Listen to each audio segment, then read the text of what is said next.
My friends, it truly gladdens my heart to have you here with me tonight. We've walked many roads, each of us, and gathered our share of joys and questions along the way.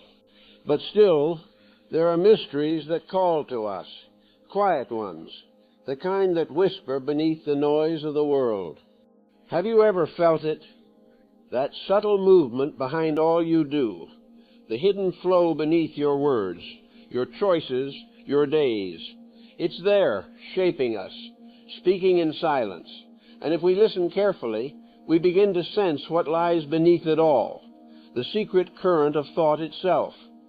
Thought is the silent current that moves beneath the visible surface of our lives. We speak, we act, we choose, yet behind every motion there runs an invisible river, shaping, guiding, and coloring all we call reality. To the unobservant mind, this current is unseen, like the subtle wind that moves the leaves but reveals itself only by their trembling. Yet it is there, ever flowing, building the bridges and barriers of human destiny. It is not merely what we think about, but the very act of thinking itself, the ceaseless motion of mind that interprets life through the veil of its own restlessness. When one begins to watch thought, truly to observe it without judgment, one senses that it has a life of its own. It arises unbidden, wanders through the fields of memory, and disappears again into the formless background from which it came. This background is the deep ocean of consciousness, still and vast, untouched by the surface ripples that we call our ideas, opinions, or plans. Yet humanity has forgotten this stillness. We live as though the waves were the sea, believing that the noise of thought is the totality of being, and so we are carried away by the current we do not understand, lost in the illusion that our thoughts are reality itself. Each thought is a vibration, subtle and precise, shaping the texture of the world we experience. When a mind is filled with fear, the world appears hostile. When it is filled with gratitude, life itself seems to conspire in kindness. Thus, thought not only describes reality, it creates the lens through which reality is seen. The sage does not deny the outer world. Rather, he knows that what is perceived outwardly is molded inwardly. The unseen current of thought determines the direction of every tide in the sea of life. But because thought moves so quickly, because it shifts before the watcher can name it, most live unaware of its continuous motion. We wake each morning already immersed in a river of mental images, hopes, worries, plans, regrets, and we mistake that river for life itself. We speak of good fortune and bad, of external causes and random chance, but rarely do we trace the line of causation back to the mind's own projection. The invisible current flows through every word spoken, every act of love or cruelty, every vision of the possible or impossible. To understand it is to begin the work of self-knowledge. In quiet reflection, one may sense that thought, though unseen, leaves a residue, a subtle impression upon the field of awareness. When the mind is agitated, this field becomes clouded. Perception loses its purity, and the outer world appears distorted. When the mind is serene, perception becomes luminous, simple, direct. The ancient teachers said that thought is like the painter's brush, and the canvas is consciousness itself. The painter cannot step outside his own strokes. He lives within the picture he has made. Thus, to purify thought is to purify the very world one inhabits. Yet this purification cannot come through suppression or resistance. To fight thought is still to give it energy. The stream must be understood, not dammed.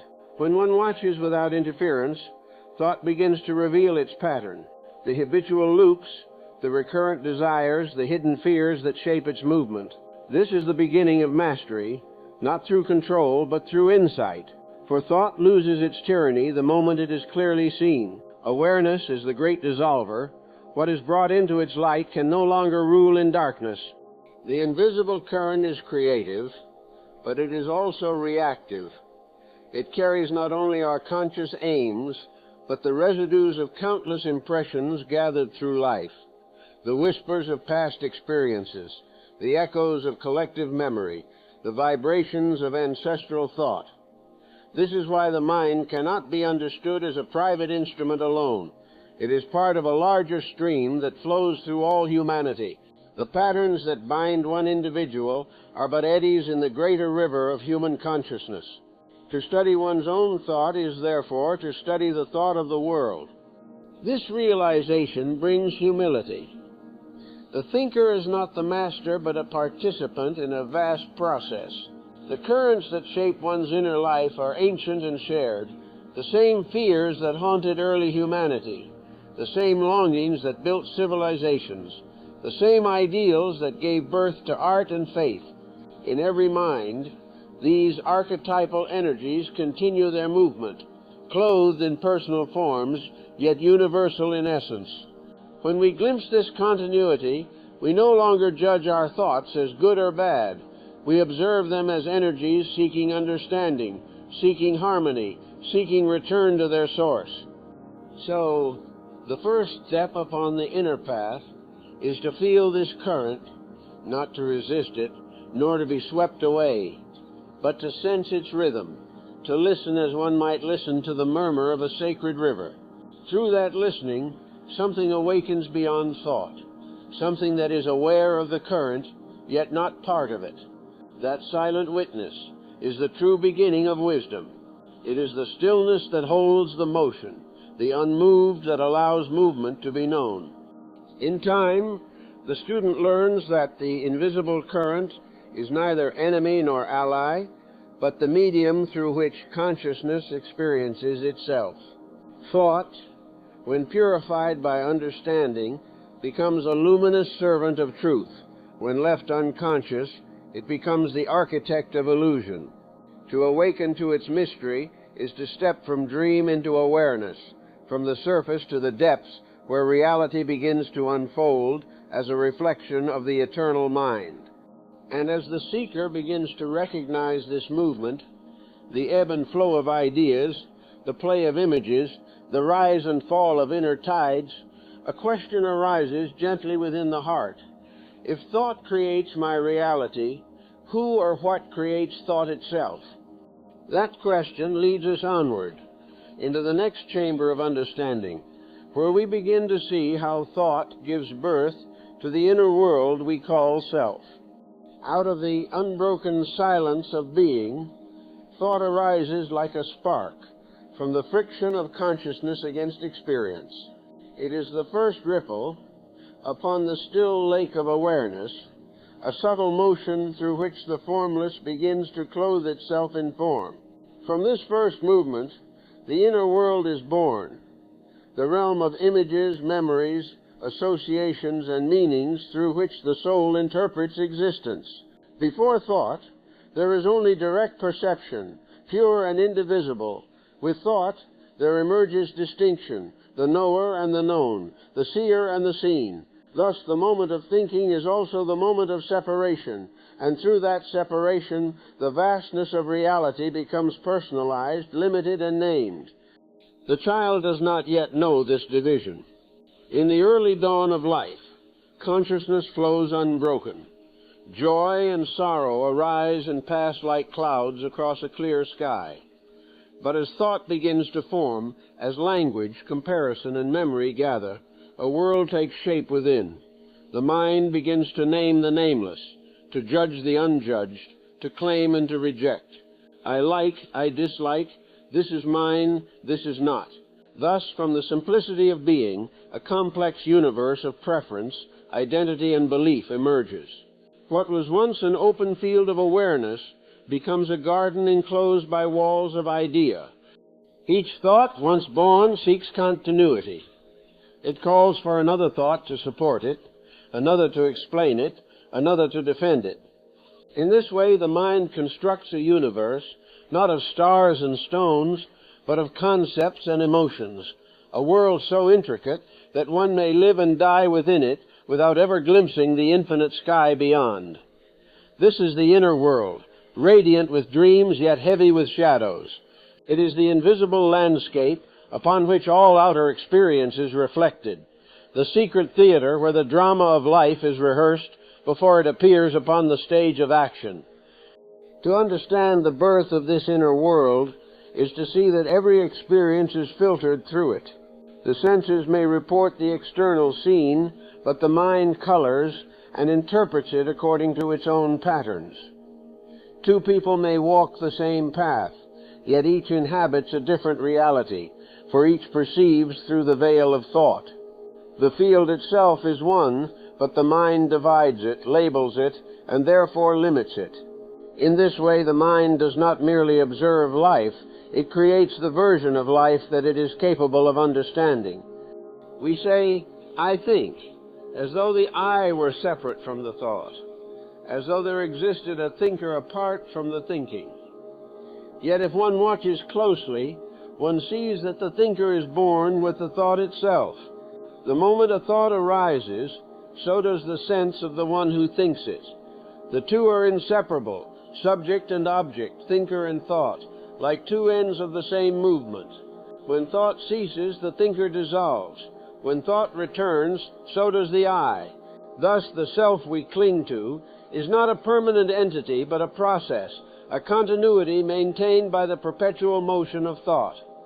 From this understanding arises great tenderness, for one sees that the I is not an enemy to be destroyed, but a creation to be understood. It is the mind's own attempt to make sense of existence, to build stability in a world of change. The inner world is therefore both a gift and a prison. A gift because it allows reflection, relationship, and growth. A prison because it encloses the infinite within the boundaries of the known.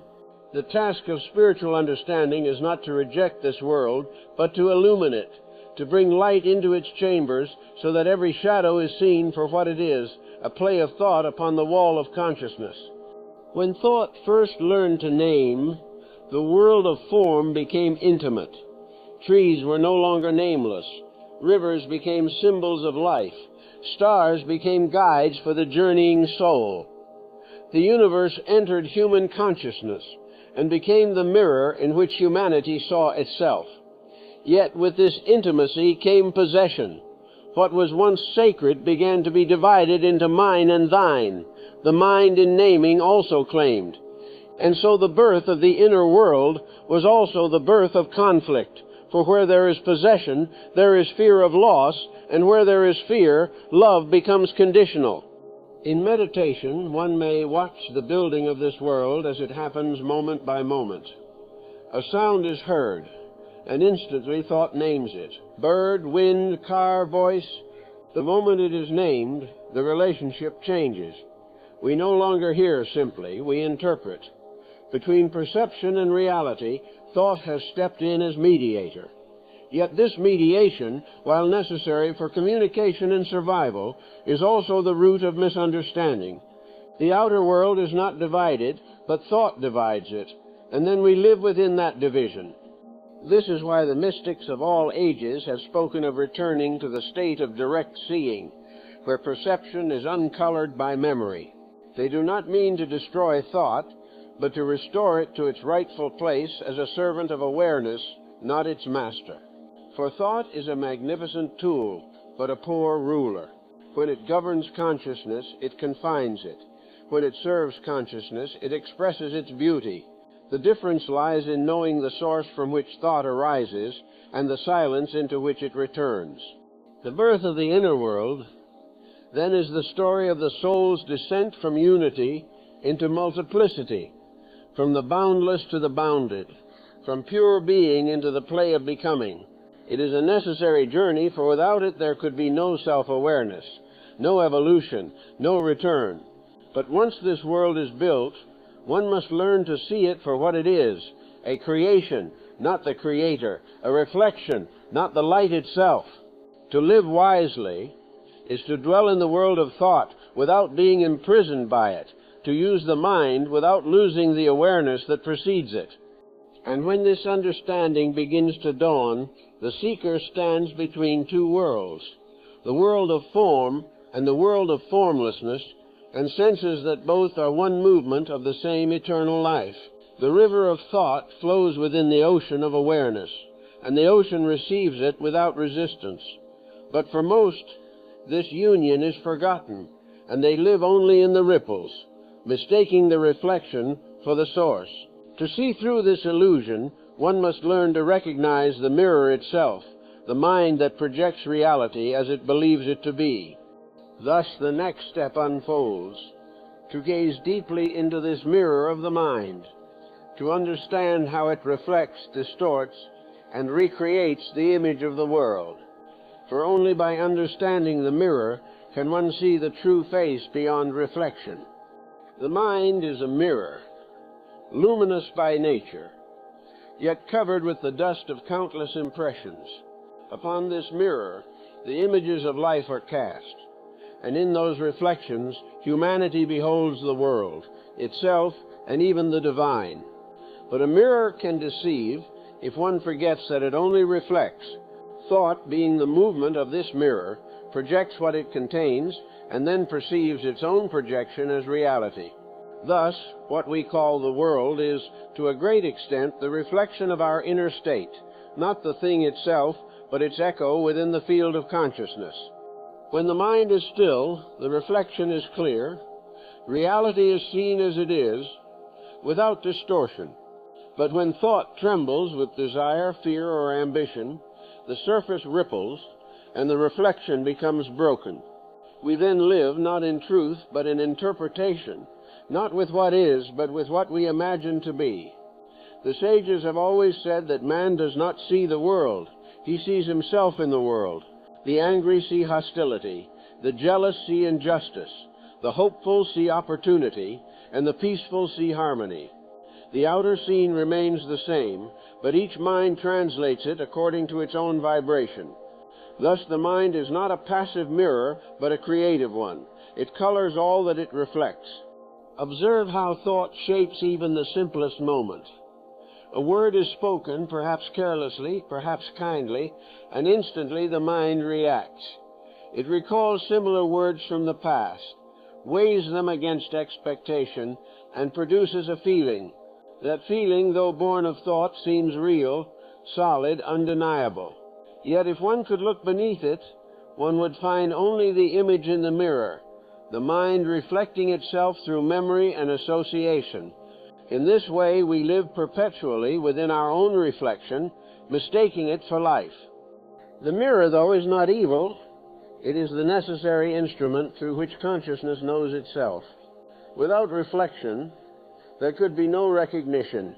Without recognition, no growth. The mirror gives form to the formless, allowing the infinite to behold its own expression in time.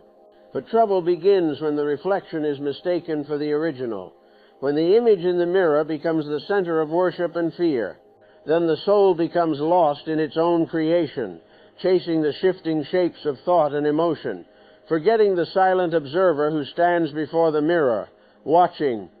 If one would know peace, one must learn to see thought as reflection, not as truth, but as image. When this understanding deepens, the quality of perception changes. The mind still reflects, but its images lose their power to deceive. Anger may arise, but one sees it as a passing storm upon the surface. Desire may flicker, but one knows it is but a shadow cast by the light of awareness. Gradually, through quiet observation, the mirror becomes clean, transparent, faithful once more to the reality it was meant to reveal. This cleansing is not achieved by effort, but by insight. One cannot polish the mirror by scratching at the dust. One must see the dust for what it is, the residue of attachment, of unexamined thought. Every judgment, every comparison, every secret resentment leaves its trace upon the glass. But when light is allowed to shine upon it, the light of honest awareness, the dust dissolves by itself. That light is not of thought, it is of consciousness. Thought analyzes, consciousness illumines. In the presence of that illumination, illusion loses its substance. There is a subtle wonder in realizing that the mind reflects not only the outer world, but also the invisible world of ideas and forces. It is a bridge between realms, physical and spiritual, finite and infinite. When it is pure, it becomes a vessel for inspiration. The higher worlds pour their wisdom through it as light through a clear crystal. But when it is clouded by self-interest, the light refracts, bends, and breaks into fragments of confusion. The message from above becomes distorted, interpreted through personal desire. Thus, the greatest truths may become the deepest errors when they pass through an unpurified mind. To look into the mirror rightly is, therefore, to engage in a sacred art. One must watch thought without preference, see its motion without resistance.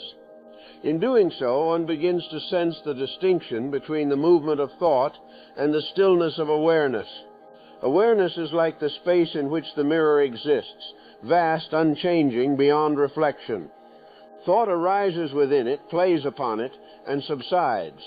When the seeker begins to feel this distinction, not as an idea, but as a living reality, the first veil of illusion falls away.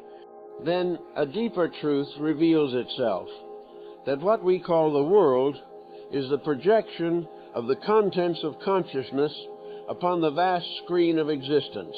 Each being sees through the lens of its own mirror, and though the world appears shared, each reflection is unique. The collective human experience, civilization, history, culture, is but the interplay of countless mirrors reflecting one another, shaping the psychic atmosphere in which all humanity dwells. When we say that thought creates reality, it is not merely poetic speech. It is a description of how consciousness interacts with its own reflection. And yet even this mirror has its mystery, for as one gazes deeply into it, the question arises, who is it that looks? The reflection is visible, but the seer himself remains unseen.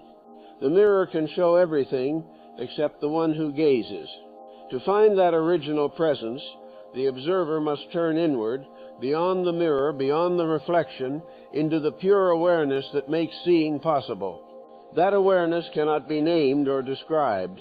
It is the eternal witness, the light by which thought and world alike are known. But before the seeker can return to that source, he must face one of the mind's oldest enchantments, the spell of identification, the belief that the images reflected in the mirror are himself. So long as this spell holds, the soul cannot awaken. It moves endlessly within its own creation, believing it to be real. Only by breaking that spell can one awaken to the truth that the self is not thought, but the light in which thought appears. And thus we come to the next step in our journey, to understand how humanity, having looked into the mirror, fell under its charm, how the thinker came to believe himself to be his thoughts, and in that belief lost the key to freedom. There comes a moment in every soul's long journey when the mirror of the mind ceases to be seen as a mirror, and its reflections begin to appear as the substance of reality itself. In that moment, the great forgetting occurs. The watcher, who once stood apart in silent awareness, becomes entangled in his own reflection and whispers, "This is me." Thus is the spell of identification cast, subtle, pervasive, and ancient as time. From that point onward, humanity no longer merely thinks. It becomes what it thinks. The ever-changing movements of thought harden into identity, and the fluid dance of consciousness becomes a prison of self-image. To identify with thought is to confuse the shadow with the light, the echo with the voice. Yet this confusion has shaped the course of history, the building of civilizations, and the rise and fall of souls. When man began to say, "I am this, and I am not that," he drew the first line upon the boundless field of being. From that line grew nations, tribes, religions, and personal histories. Thought, once a servant of perception, became the creator of the self, and that self, believing itself to be separate, began to defend its boundaries as though they were life itself. Every idea of I carries within it the seeds of conflict. for to say I am in limitation is also to say I am not in relation to all else. This is the birth of duality, the sense of inside and outside, self and other, mine and yours.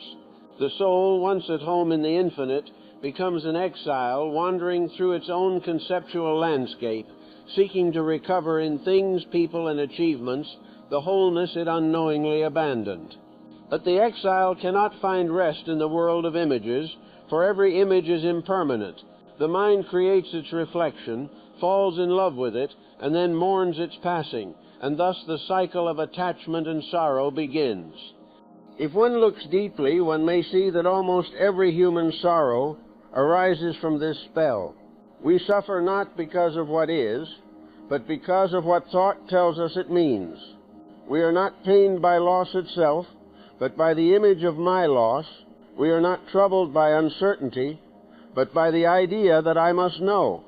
The I behind these thoughts is but a pattern, a composite of memories, reactions, and expectations that has taken on the illusion of solidity.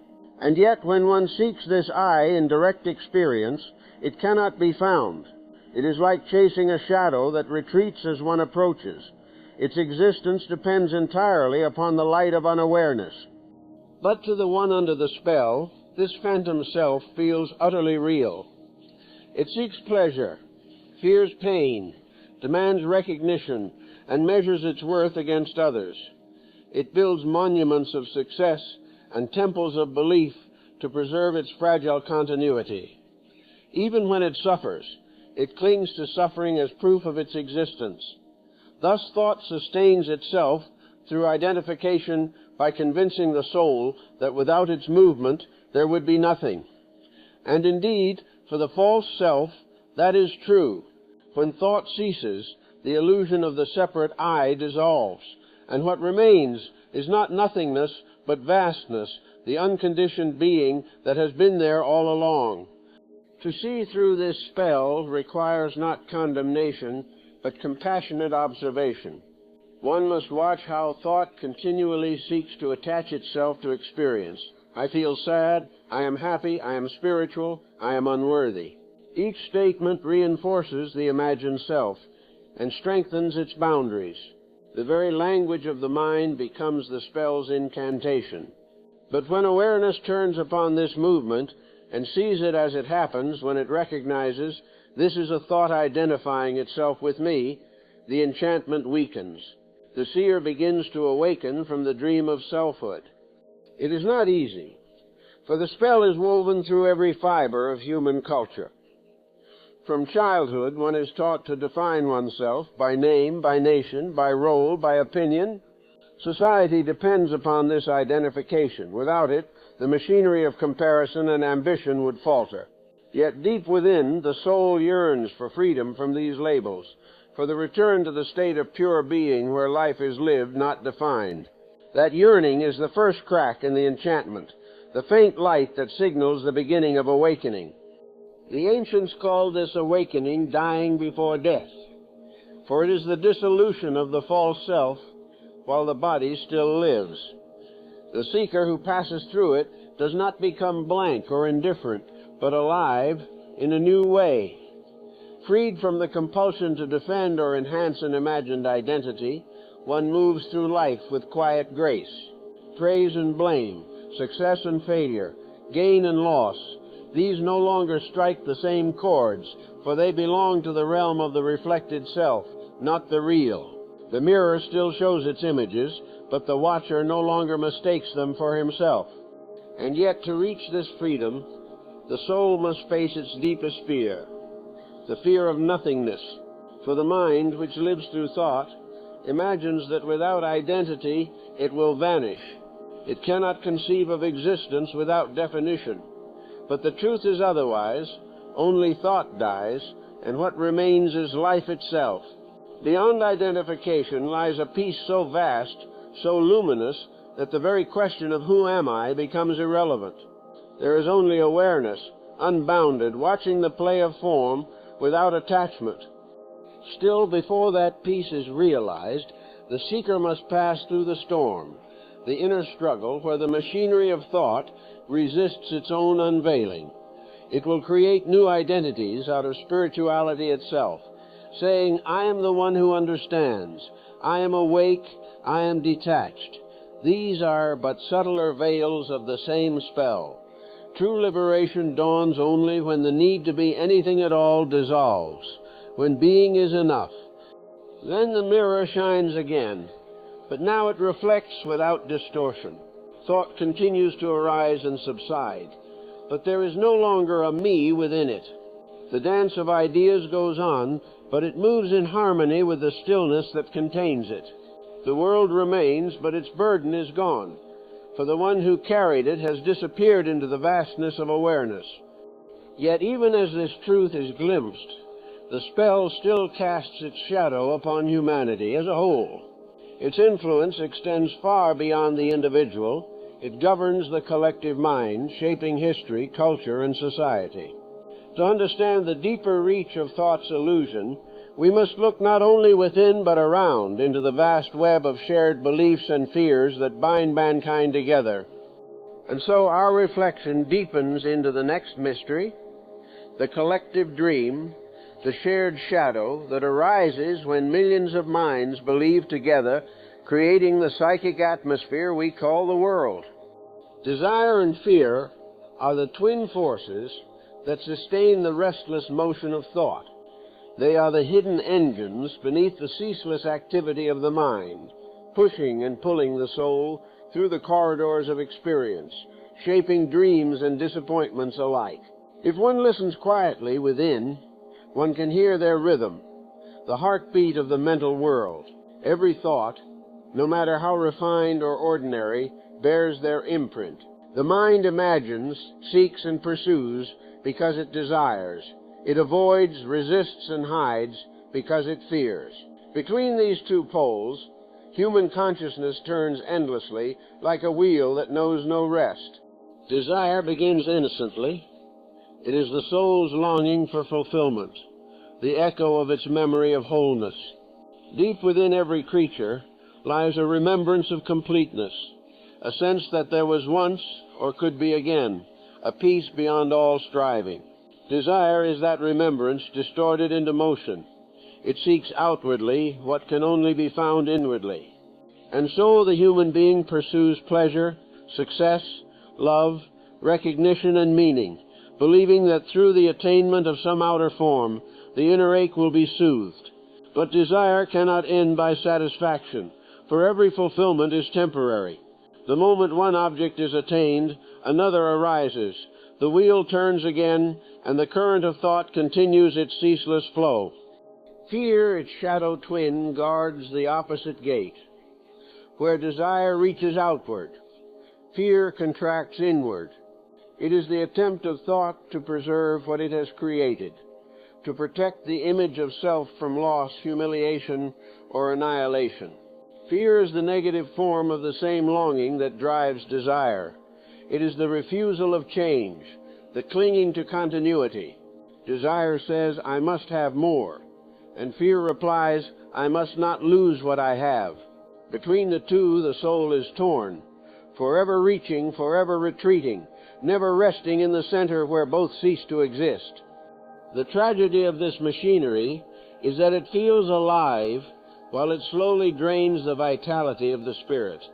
The mind believes itself active, creative, and purposeful, but it is only reactive, swinging between craving and avoidance. Every emotion, every plan, every ambition carries within it the trace of these two movements. They are not enemies to be destroyed, but mechanisms to be understood. When one sees clearly that both desire and fear are forms of escape from the present moment, from the living silence of being, their grip begins to weaken. In the stillness of observation, one may notice how swiftly the machinery operates. A thought of pleasure arises, and instantly the body responds. The heart quickens.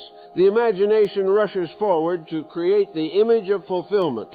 Then, almost imperceptibly, fear enters.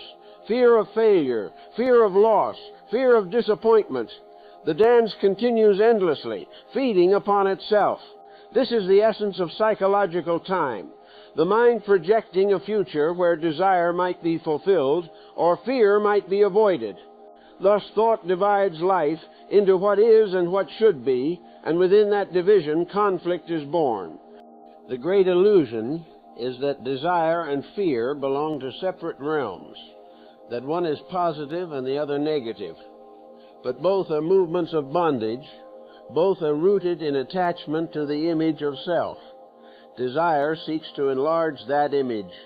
Fear seeks to preserve it. They are two sides of the same coin, and to see them as such is to stand momentarily outside their power. The watcher who perceives this truth is already free from their hypnotic spell, for awareness is untouched by both. It neither seeks nor resists, it simply observes. This is why sages and saints have spoken of detachment, not as indifference, but as the natural state of a mind no longer ruled by craving or aversion. Such a mind does not kill desire, it transforms it. The restless longing that once sought fulfillment in outer forms becomes a steady yearning for truth itself. Fear, once the guardian of illusion, becomes humility, the recognition of one's smallness before the vastness of existence. Thus the machinery, once purified, becomes a servant of awakening rather than its obstacle. Yet the collective mind of humanity still turns in the old rhythm. Entire civilizations are built upon the worship of desire and the avoidance of fear. Commerce, politics, even religion often become elaborate expressions of these two forces. Nations desire power and fear weakness.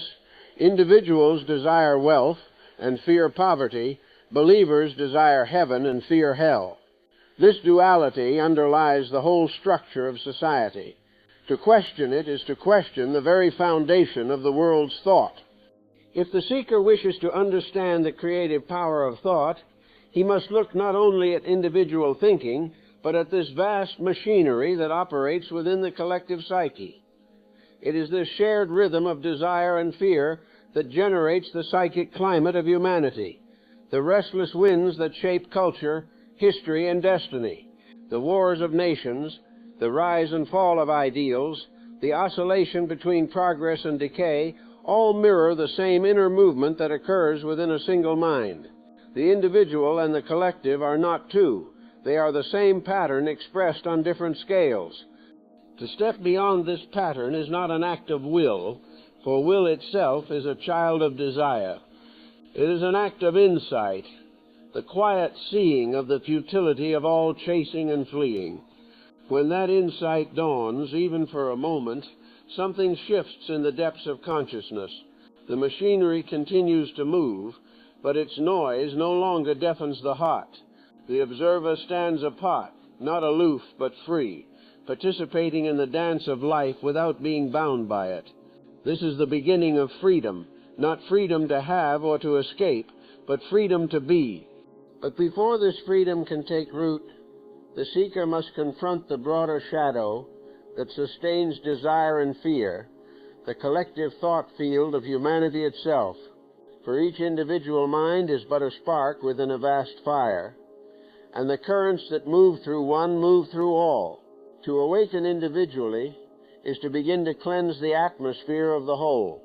Thus we move to a deeper contemplation, the realization that thought is not merely personal, but shared, that every mind breathes within a collective sea of ideas, hopes, and terrors. To understand this shared current is to understand the world's destiny and the possibility of its renewal. Thought does not belong to the individual. It arises within the individual, yes, but it is born of a current much older and wider than any personal life. Each mind is like a vessel upon an immense ocean, an ocean filled with the accumulated vibrations of humanity's long dreaming.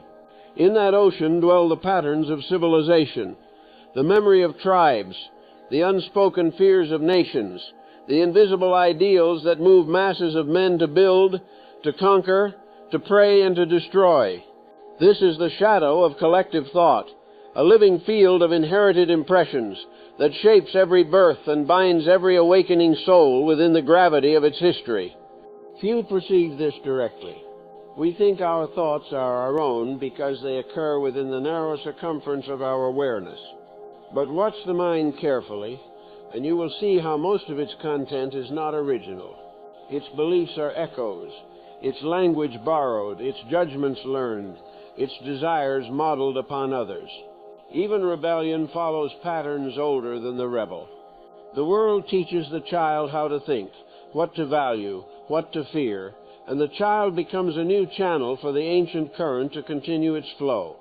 Thus the collective mind perpetuates itself, living through billions of smaller minds as the forest lives through its multitude of leaves. This collective thought is not evil, it is simply unconscious. It began as necessity, the mind's effort to preserve itself through shared meaning. Humanity, to survive, created common symbols, common laws, and common dreams. But over the ages, these creations hardened into systems, and systems became authorities that ruled the very consciousness that gave them birth. Nations, religions, and ideologies became extensions of thought, projected into the outer world and mistaken for eternal truths. Humanity began to live within its own mental architecture, like an architect who forgets that he built the house he now worships as divine. The shadow of collective thought is seen wherever conformity reigns, where belief is more valued than understanding, where obedience is praised above inquiry. It moves through language, shaping the very structure of perception. Words such as success, sin, progress, and truth carry within them centuries of hidden assumption. To speak them is to invoke the weight of generations. The collective shadow lives not only in grand institutions, but in the smallest habits of feeling and speech. It whispers through the media, through traditions, through the invisible rules of social life. It tells each soul what it may hope for and what it must fear, what it may question and what it must never doubt. If you would see its operation, sit silently for a while and watch the parade of thoughts as they arise. You will find among them echoes of your culture, of your ancestors, of the age in which you live. You will see the slogans of society repeating themselves in subtle forms. The desire to achieve, to be admired, to belong, the fear of rejection, failure, aging, or obscurity. These are not purely yours. They are the pulse of the collective body, expressing itself through you. The personal mind is but a doorway through which the collective enters. And yet, this shared field also holds the seeds of beauty. Within it dwell the timeless aspirations of humanity, compassion, justice, harmony, and wisdom. These too move through the collective, inspiring saints and artists, healers and teachers. The same current that carries ignorance carries illumination. The difference lies in the direction of attention, whether consciousness remains asleep, repeating old patterns, or awakens, transforming them by understanding. The shadow need not be feared. It exists so that the light may recognize itself by contrast. When one mind awakens to its conditioning, a subtle transformation begins in the whole. Awareness acts like fire. It purifies whatever it touches. A single clear mind radiates into the field, weakening the bonds of unconscious thought. History is shaped not only by outward events, but by the invisible influence of such awakened souls. Every sage, every silent meditator, every compassionate heart contributes to the slow brightening of humanity's psychic atmosphere. Though unseen, their presence lightens the collective shadow and prepares the way for others to awaken.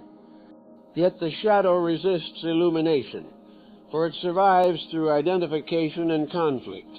Whenever humanity clings to an image, my country, my race, my belief, it strengthens the walls of separation that sustain the collective illusion.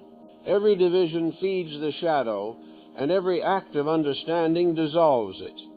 Thus, the true revolution is not political or economic, but inward, the revolution of consciousness itself. To heal the world, one must first see that the world's confusion is a reflection of the confusion within the shared mind of man. If thought is indeed creative, then the collective thought of humanity has created the collective reality we inhabit, its beauty and its horror alike. The wars we wage outwardly are the externalized conflicts of belief and fear that rage within the psychic body of the species. The pollution of the earth mirrors the pollution of consciousness. The hunger for endless possession reflects the mind's inability to rest. This is not metaphor, but correspondence, as within, so without. To purify the world, thought itself must be purified. But how shall a single soul cleanse an ocean? It cannot, and yet it must begin. The transformation of the collective begins with the individual who dares to see. Every act of clear perception, every moment of silence in the midst of noise, every refusal to hate or to cling, these send ripples through the greater sea, inviting harmony where there was discord. The awakened mind becomes a tuning fork for truth, and in its quiet resonance the field begins to change. Still, most of humanity continues to seek salvation in outward reform, in the rearrangement of structures built from the same unexamined thought that created disorder. This is the tragedy of civilizations. To seek new forms without new understanding, to paint the walls while the foundation remains unstable. Outward remedies cannot cure what inward ignorance sustains. Only a transformation in consciousness can alter the destiny of the world. And so, having seen the shadow that thought casts upon humanity, we must now look at the failure of all external remedies, the futility of seeking peace through the rearrangement of illusions. For as long as the machinery of thought itself remains unexamined, the pattern of suffering repeats, regardless of the forms it takes.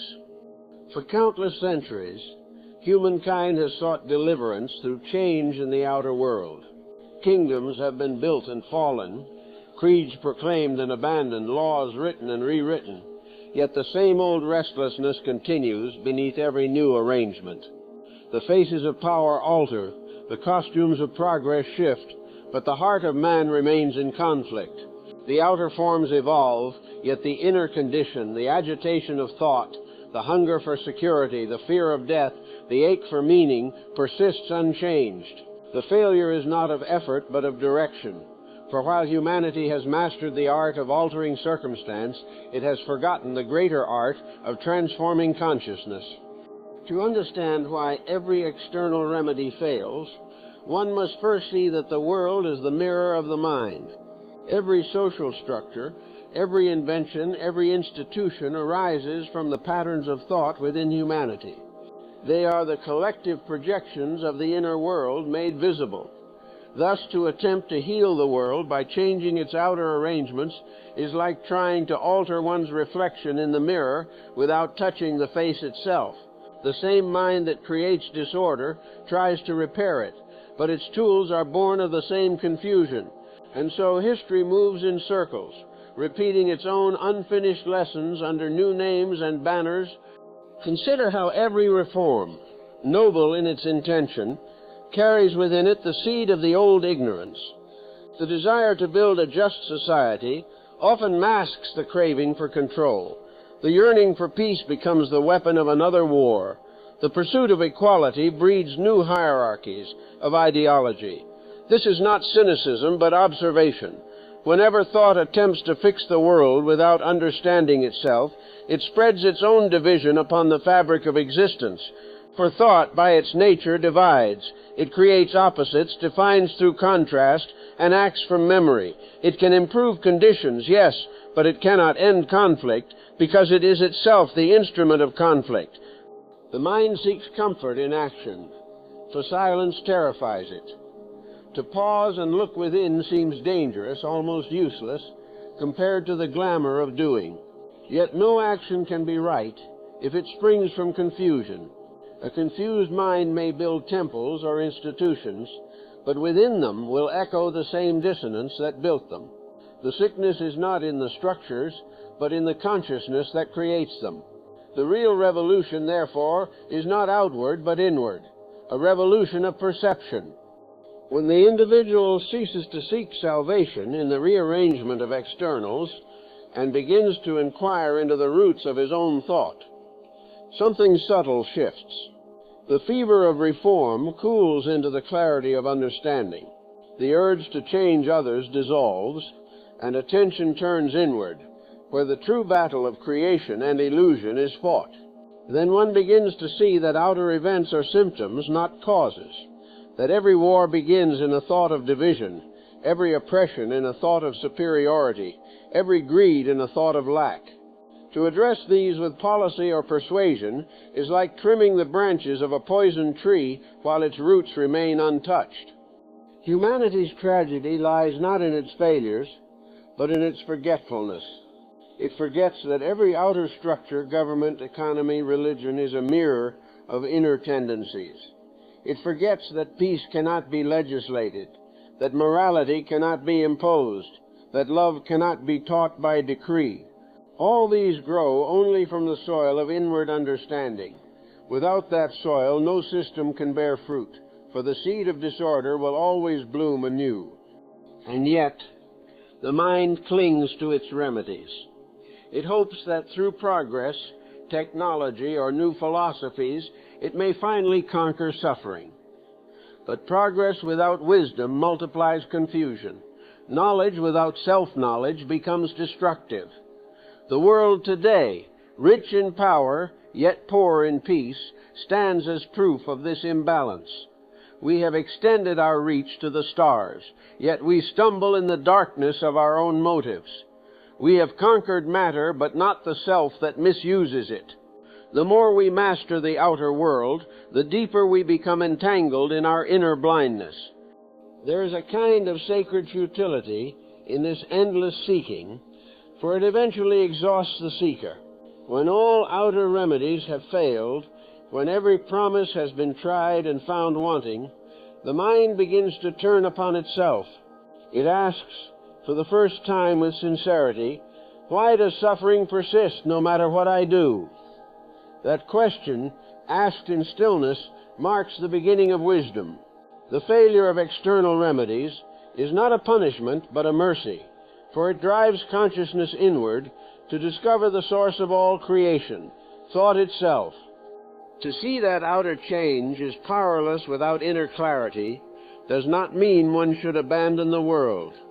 It means that every act must be rooted in understanding, not in reaction. A mind that is seen through its own illusions acts differently, though it may not appear outwardly dramatic. Its actions arise from harmony, not from ambition. They are not guided by ideals, which are projections of thought, but by intelligence, which is spontaneous and whole. Such a mind heals by presence rather than by program, for it moves in alignment with the natural order of things. When this understanding begins to blossom, one no longer seeks to reform the world as a separate self. Instead, one becomes part of the world's awakening, the quiet correction that arises from within. Like the dawn that does not argue with the night, awareness transforms without struggle. The shadow yields not because it is attacked, but because the light has appeared.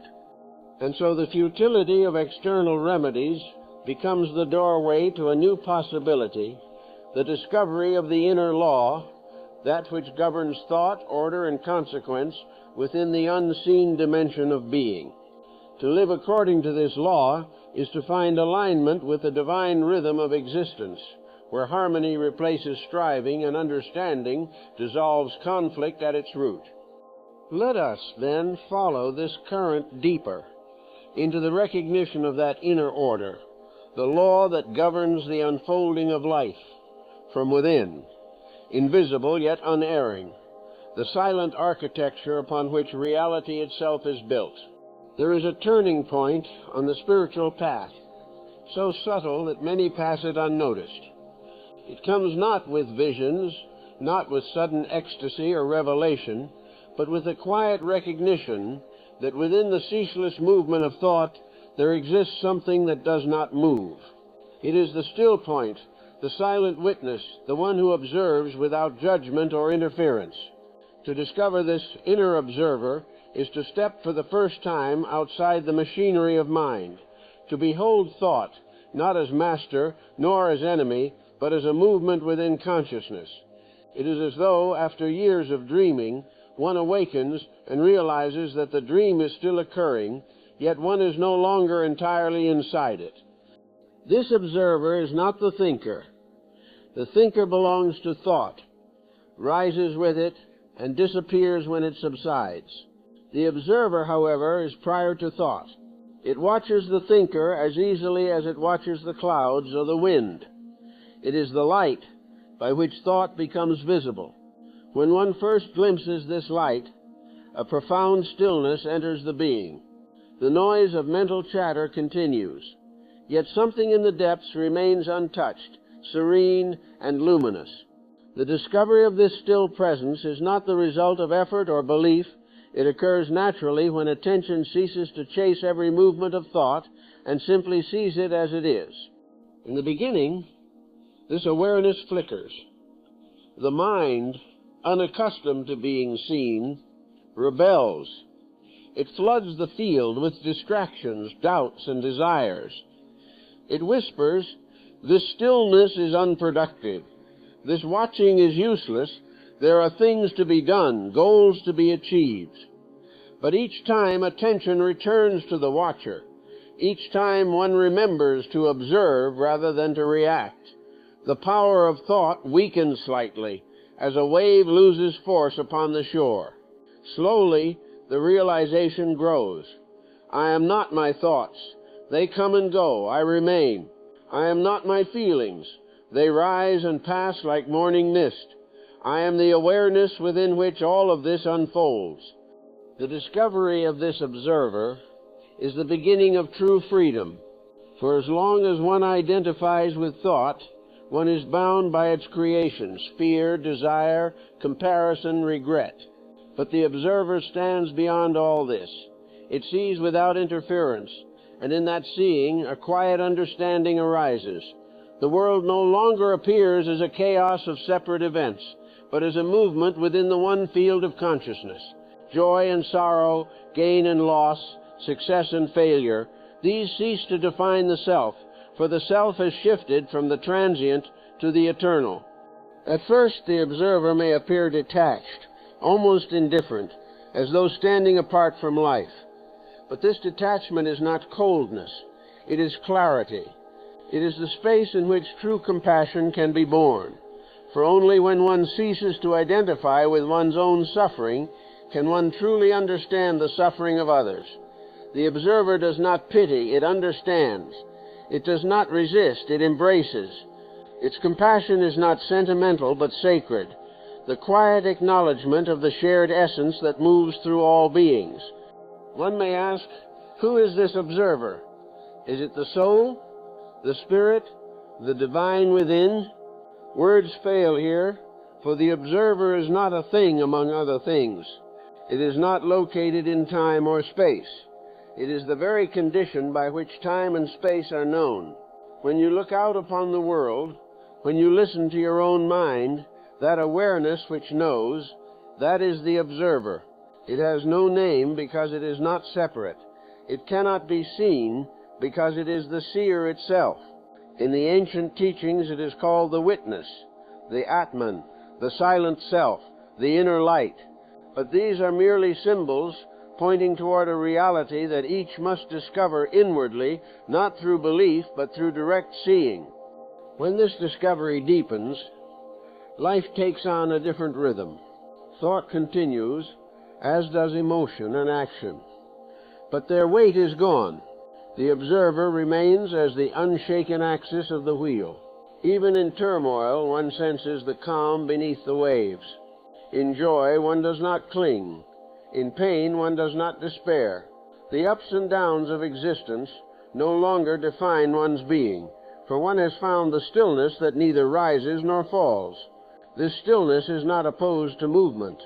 It is the very essence of it, the background from which all experience emerges and into which all returns. Yet there is a profound humility in this realization. For when one sees clearly that thought, emotion, and identity are but transient ripples in the infinite sea of awareness, the pride of the personal self dissolves. The observer claims nothing, it owns nothing. It cannot say, I am enlightened, or I am wise, for it knows itself to be nothing at all, and therefore everything. In that nothingness lies a peace the world cannot touch. But this peace is fragile at first, easily forgotten amid the noise of daily life. The mind, accustomed to its dominion, will return again and again to its old patterns. It will reassert the I that thinks, decides, and controls. And each time it does, the seeker is invited once more to remember, to return to that inner stillness and see that even this reassertion is just another thought, another wave upon the vast sea of consciousness. With each remembrance, the identification grows weaker, the watcher clearer. Eventually, one realizes that the observer is not something newly found, but something that was always present, unnoticed, because the noise of thought filled the space. Just as the stars are unseen at noon but shine eternally, the light of awareness has always been here, waiting for silence to reveal it. This discovery is not an attainment, but a recognition, the unveiling of what was never lost. In this stillness, a new intelligence awakens, not the cunning of thought, but the clarity of direct perception. From this intelligence arises the understanding of law, of cause and effect within the mental realm. For once the observer is found, one begins to perceive how thought shapes experience, how every vibration in the inner world produces its echo in the outer. The next step upon the path, therefore, is to comprehend this law, not as theory, but as living truth, that every thought is a seed, and every seed bears fruit in time. Let us then follow the current onward into this deeper seeing, the law of mental cause and effect, through which the mystery of creation becomes intelligible to the silent watcher within. All movement in the universe obeys a law, not a law written by man, but one inherent in the very structure of being. The stars revolve according to it, the tides rise and fall by it, the heart beats, the seed blossoms, the sun burns, all in harmony with this unerring rhythm of cause and effect. Yet there is another field, invisible and subtle, where the same law operates, the realm of thought. For thought, too, is energy, and every energy has consequence. What appears inwardly as a momentary vibration of mind sets in motion a chain of unseen effects that echo through one's life, shaping circumstances, character, and destiny. The ancients called this the law of karma, the moral architecture of the universe, not a system of punishment or reward, but a precise correspondence between inner state and outer experience.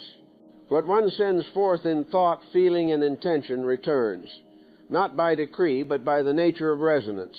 Like attracts like. Harmony calls forth harmony. Discord invites discord. The mind is both transmitter and receiver, broadcasting its frequencies into the field of consciousness and drawing back to itself the reflections of its own tone. Thus the universe forever mirrors the quality of our thought. Consider for a moment the subtle way this unfolds. A thought of fear darkens perception. It narrows the field of vision, creates suspicion, and distorts the meaning of events. In that contraction, one acts defensively, and life responds in kind, reflecting the very tension one projects. A thought of generosity, on the other hand, opens the heart, expands awareness, and draws from the world a corresponding kindness. Though the outer circumstances may appear unchanged, the experience of them transforms entirely. The outer world is not fixed. It is elastic to consciousness. It shapes itself around the vibration of our inner attitude. Yet this law is not mechanical. It is alive, intelligent, imbued with compassion. It does not punish wrongdoing. It teaches. Each experience, pleasant or painful, returns to consciousness as a reflection of its own creation, saying, "See what you have made, and understand. Life is the great teacher, and thought is the chalk with which it writes upon the blackboard of experience."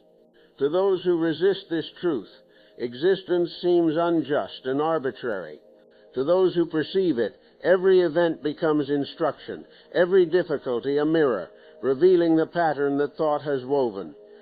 When this understanding dawns, one ceases to see oneself as victim of circumstance. The chain of blame is broken.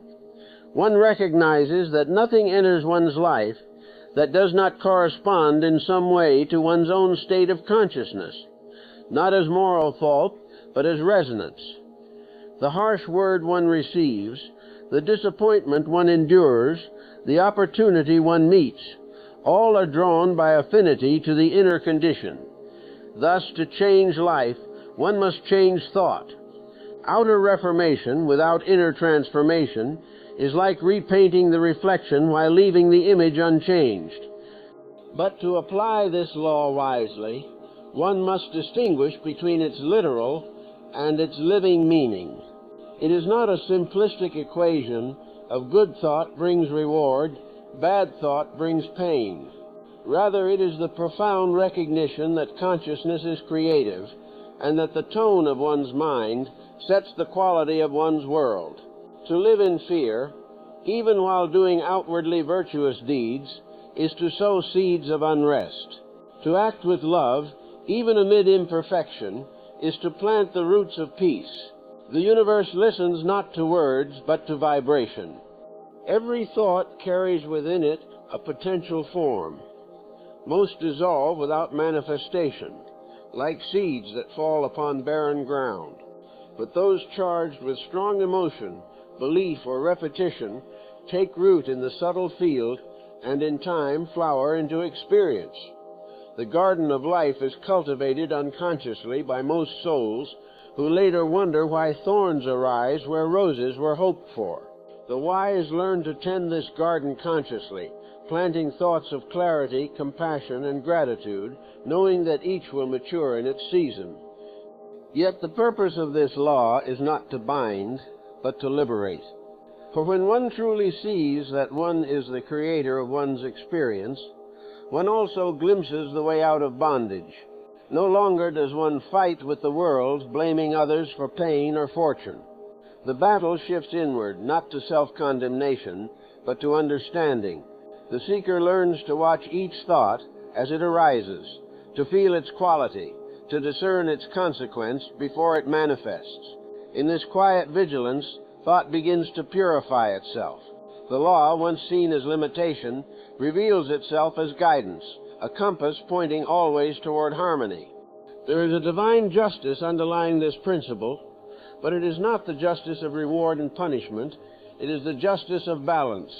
Every dissonance seeks resolution. Every imbalance strives toward equilibrium. The universe, in its compassion, returns to each soul the exact experience needed for awakening. Thus, what we call suffering is not cruelty, but instruction. The soul's own energy returning to it for correction and completion. To resist this is to prolong pain. To understand it is to end it. This understanding transforms how one perceives others as well. One ceases to judge, for one sees that all beings are learning through the same law, each reaping the harvest of its own sowing. Compassion replaces condemnation. One helps not by interference, but by example, by radiating the quiet assurance that harmony is possible once the inner causes are made right. When one begins to live by this law consciously, life becomes an act of reverence. Thought is no longer idle, it is sacred. Each idea, each emotion, each intention is offered with care, knowing that it will return multiplied. One learns to think not from desire, but from understanding, not from fear, but from love. The creative power of mind, once unconscious and chaotic, becomes aligned with the divine pattern, the hidden geometry of truth that sustains all things. And in time, as this harmony deepens, another revelation dawns. The seeker perceives that even the law itself, this intricate web of cause and effect, operates within a higher field of grace. For beyond the level where thought creates consequence lies a still deeper level where awareness dissolves all karma in the light of understanding. When the observer sees wholly, the chain of cause and effect loses its binding power. Action continues, but it leaves no residue, no returning echo, because there is no self to whom the result can cling. This is freedom, the end of bondage through the clarity of seeing. But before this freedom can be lived, the mind must be cleansed of the debris of its past creations. The stream of thought, long polluted by ignorance, must be purified of its turbulence and shadow. This purification is not through suppression or denial, but through steady awareness, the gentle washing of light over darkness until the water runs clear. Thus we turn now to the next movement in our journey, the purification of the mental stream, through which the creative power of thought becomes a vessel of truth rather than illusion, and the soul begins to shine with the purity of its own original light. The mind, like a river, carries within it all that has passed through its course, the clear waters of noble thought, the silt of old memory, the hidden debris of desire and fear.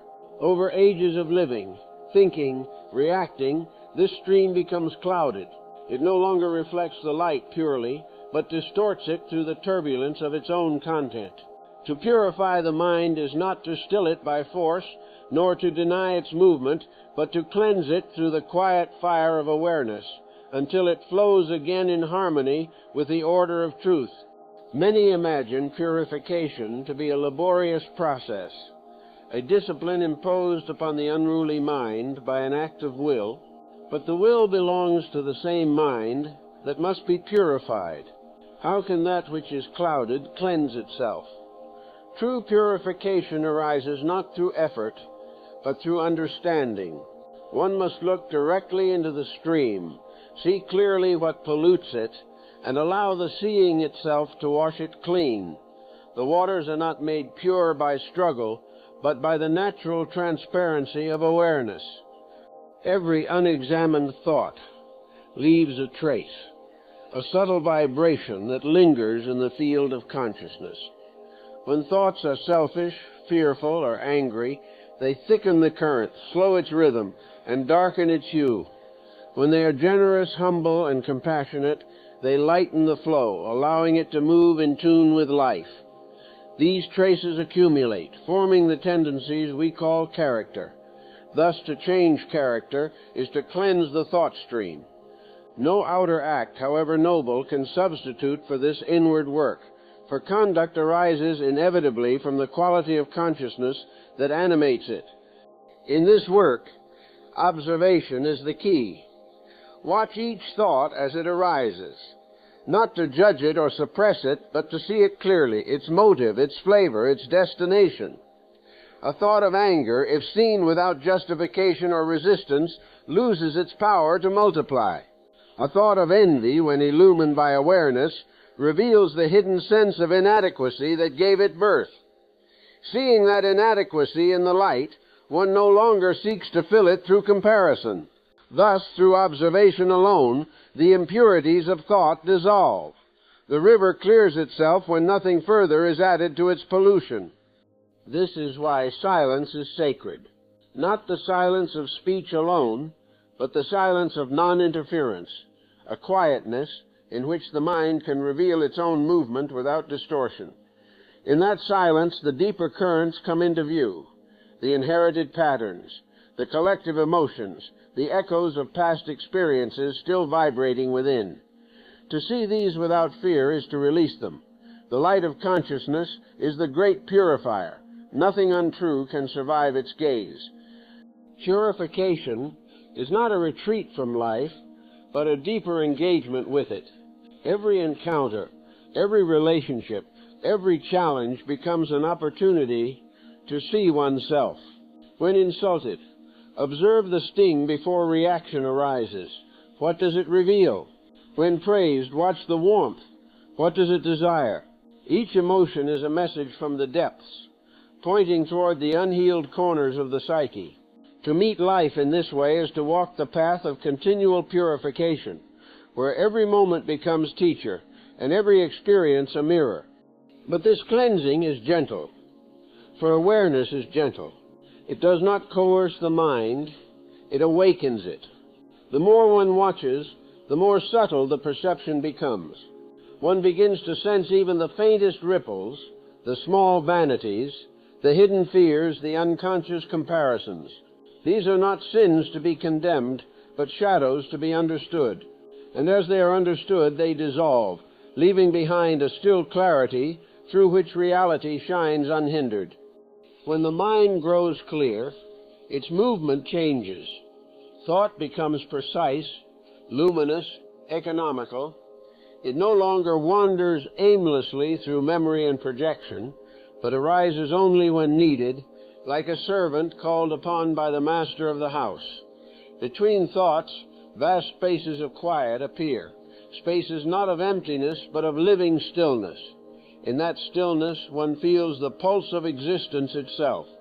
The river of mind has become transparent. Through its depths, the light of the eternal flows freely. Yet the work of purification is endless, not because the mind is incorrigible, but because life is infinite. Each new experience stirs new depths. Each new depth reveals subtler impurities to be dissolved.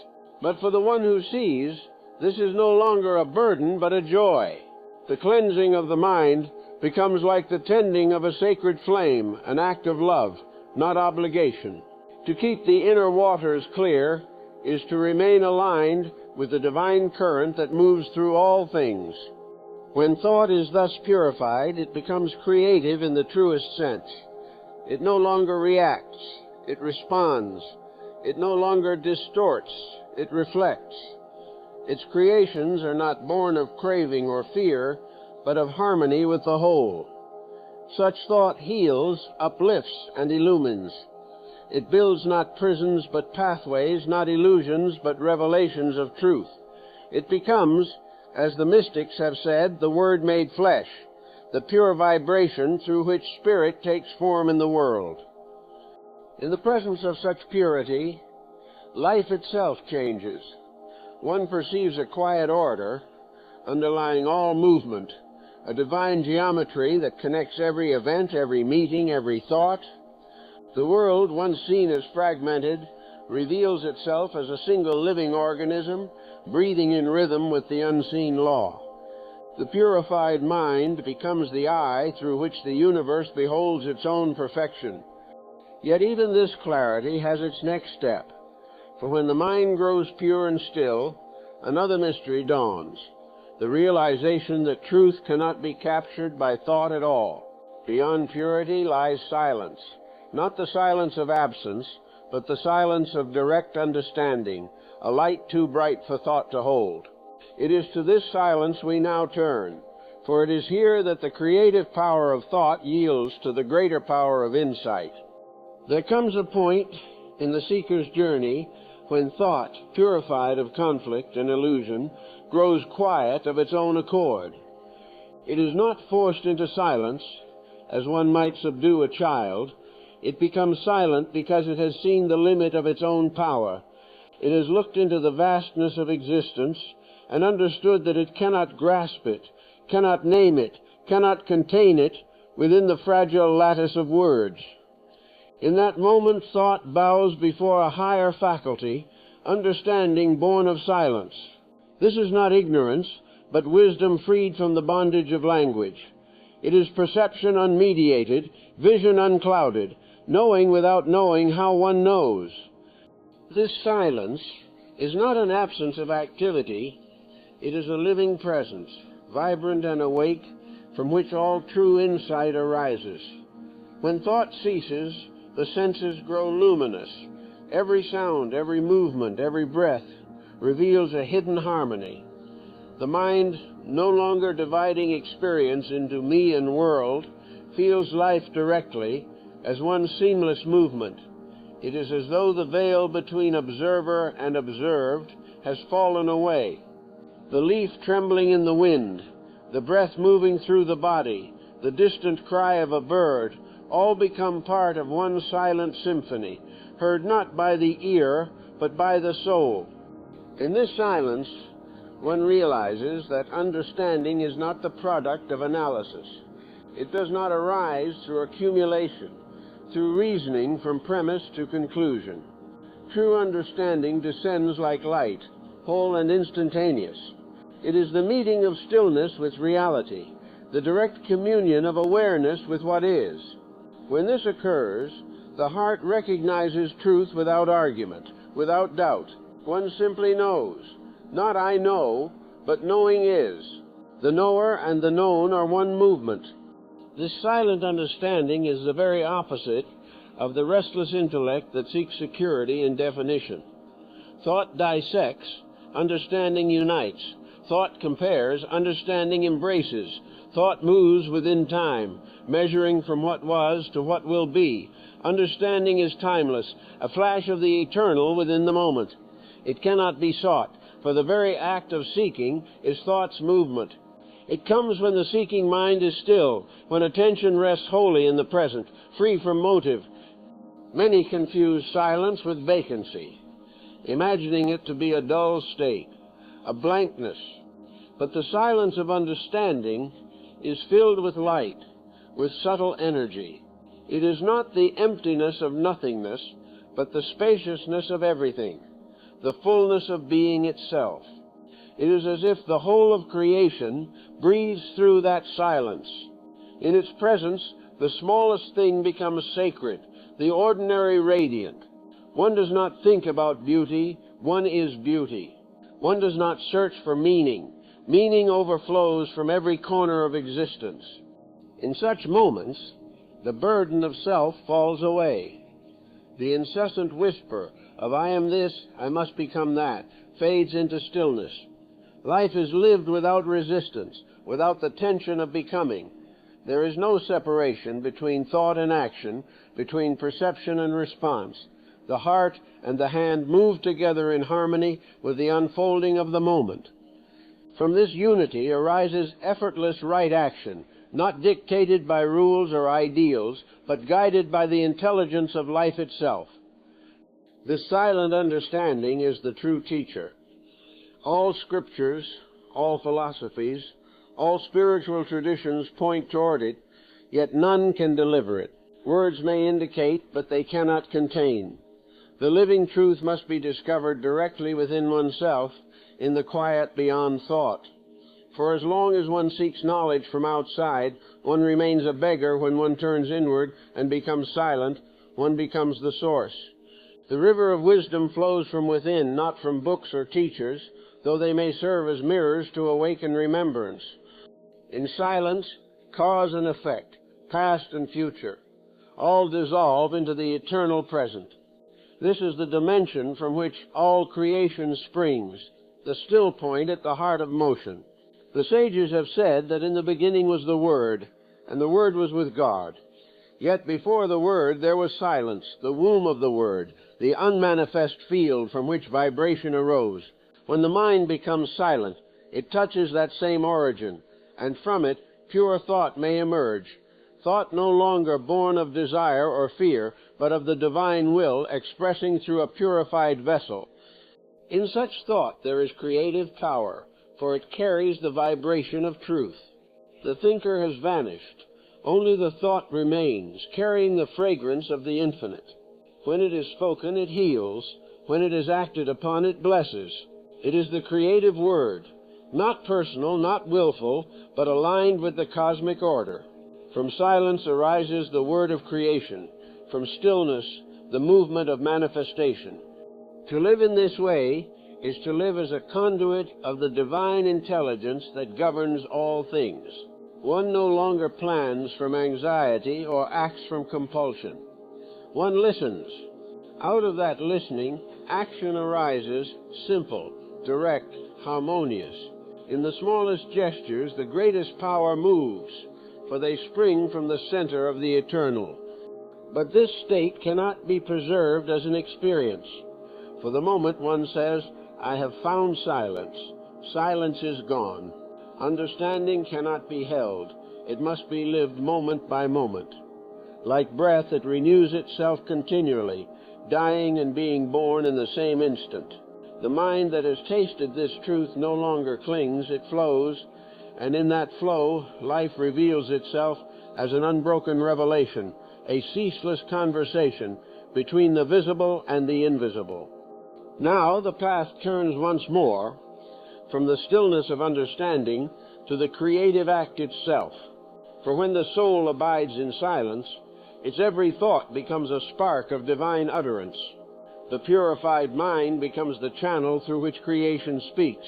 The ancients called this the Logos, the creative word, the bridge between spirit and form.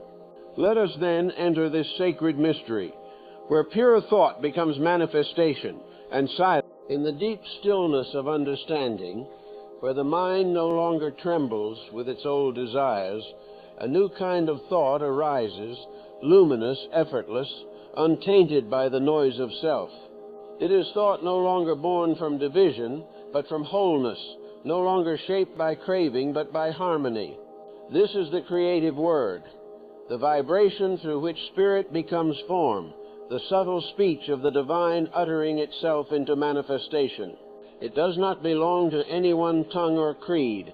It is the primordial language of existence, the breath by which the unseen takes shape. In every tradition, this mystery has been spoken of in symbols. In the beginning was the Word, says the Scripture, and in the silence of every awakened heart, that beginning continues forever. For the Word is not an event lost in time. It is the eternal process by which life perpetually renews itself. Every moment of true thought, every act born of pure intention, is a continuation of that first utterance. Creation is not completed, it is ongoing, and humanity participates in it through consciousness. To understand the creative word, one must feel its nature. It is not the words we speak aloud, though they may carry its echo. It is the living vibration behind them, the motive, the purity, the alignment with truth from which they arise. When thought and speech flow from silence, when they are born from the depth of understanding rather than the turbulence of self-interest, they become instruments of creation, healers of the heart, bringers of order to the world. But when words spring from confusion, from pride or fear, they weave new patterns of discord, adding to the noise of the world. Every utterance carries power. The wise have always known this. Words are not empty sounds, they are vibrations within. To speak in this sacred way requires reverence, not the... This is the true meaning of inspiration. To be inspired is to be filled with spirit, to allow the breath of the divine to move through one's being. Inspiration is not invention, it is participation. It is the meeting of human sensitivity with divine intention. When this meeting occurs, creation happens not through effort, but through grace. The artist does not create. He allows creation to move. The mystic does not teach. He allows truth to speak. The saint does not serve. He allows love to act. This is the mystery of the creative word, that the less one claims it, the more powerfully it flows. But such power carries sacred responsibility. For the same force that can heal can also wound when used unconsciously. Words spoken in ignorance, even lightly, echo in the subtle worlds and return as confusion. Every lie, every curse, every careless expression adds weight to the collective shadow of thought. And every word of kindness, every blessing uttered from sincerity, adds light to the shared field of consciousness. The creative power is impartial. It manifests whatever vibration is sent forth. To recognize this is to speak, think, and act with devotion, as one handling fire in the temple of the world. Therefore the wise speak little, Their words are few because they are whole. They do not scatter energy in idle talk or argument. Each syllable carries intent, as a seed carries the pattern of its tree. Even their silence speaks, for it radiates the vibration of understanding. To be near such a one is to feel order return to the heart, confusion dissolve in the presence of peace. This is the true magic of the creative word. It operates through resonance, not persuasion. The enlightened need not convince. Their being itself is the message. Yet this power is not reserved for the rare few. It belongs to all, for each soul partakes in the divine act of creation. Every thought, every word, every gesture contributes to the shaping of reality. The difference lies only in awareness. Most speak unconsciously, scattering the seeds of thought upon unprepared soil. The awakened speak with understanding, sowing only what accords with the divine pattern. This is why the mystic weighs each word, not out of fear, but out of love, knowing that to speak truth is to bless the world. And so, when the mind has become pure, when silence has ripened into understanding, and understanding into reverent expression, the human being becomes a living word, a channel through which the divine speaks to itself in the language of creation. In such a life, there is no separation between thought and action, between prayer and deed. Every breath becomes sacred speech, every movement an utterance of the eternal. But to sustain this harmony, another element must enter, the moral foundation upon which all true creation rests. For even the purest word, if divorced from integrity, becomes hollow. The creative word must be rooted in righteousness, in the sacred law of harmony between thought, feeling, and deed. Only then can its power serve life rather than illusion. Let us therefore step gently into the next chamber of this teaching, the moral ground of creation, where purity of motive and reverence for life form the sacred soil in which the creative word takes root and flowers as truth. Every true act of creation, whether it be a thought, a word, or a deed, must stand upon the living ground of integrity. Without this foundation, even the most brilliant inspiration collapses under its own weight. For power without purity is chaos, and knowledge without virtue becomes destruction. The universe itself is moral in its essence, not in the sense of human laws or social customs, but in the eternal law of harmony, the right proportion between energy and intent, the sacred alignment of inner motive with outer expression. To live in accord with that law is to create in truth. To act against it is to sow confusion in the field of life. Every movement of creation, great or small, carries the imprint of the consciousness that conceives it. If the motive is pure, the result will be luminous. If the motive is tainted by vanity, greed, or deceit, the creation will bear its shadow, no matter how skillful the form. The creative word cannot be separated from the heart that utters it. Thus morality is not a set of imposed commandments, but the natural rhythm of the soul in harmony with the whole. It is the recognition that the order of the universe is mirrored in the order of one's own conduct. In the purified mind, morality is not effort, it is inevitability. When one perceives directly the interconnection of all things, when one sees that every thought reverberates through the whole, kindness ceases to be a virtue and becomes simple intelligence. Compassion is no longer a rule, but a recognition. To harm another would be to wound oneself, for there is no true separation. In the light of this understanding, goodness arises spontaneously, not from obligation, but from insight. The law of love is not imposed from without, it flowers from within the awakened heart. Yet before this flowering, humanity passes through long ages of moral discipline. The child must learn not to harm, not to lie, not to steal, for without guidance, the unawakened mind, still governed by desire and fear, cannot perceive the unity of life. These laws, though external at first, prepare the soil for inner understanding. They are the scaffolding by which the soul ascends toward the realization of inner order. But when that realization dawns, the scaffolding may be released. Morality then ceases to be restraint and becomes joy, for the heart that knows harmony naturally moves in beauty. True morality is not rigid. It breathes. It adapts itself to circumstance without losing its essence, as water takes the shape of its vessel, yet remains pure. Its foundation is sincerity, the alignment between what one thinks, feels, and does. Hypocrisy is its opposite, the inner dissonance that distorts all creation. To live morally is to live transparently, so that the inner and outer reflect one another like the sky in a clear lake. In such a being, there is no hidden motive, no conflict between word and action. The creative word flows freely through such a heart, for there is nothing within to obstruct it.